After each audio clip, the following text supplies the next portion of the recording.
好吧，这是我的故事，关于我撞进马里亚诺冰淇淋车的事。有一天，我走在街上，向我的朋友伊莎贝尔和丹尼斯挥手，但突然间，我踩到水坑滑倒了。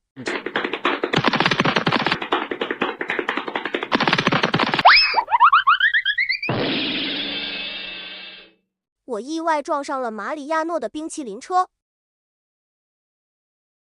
这就是我笨手笨脚的原因。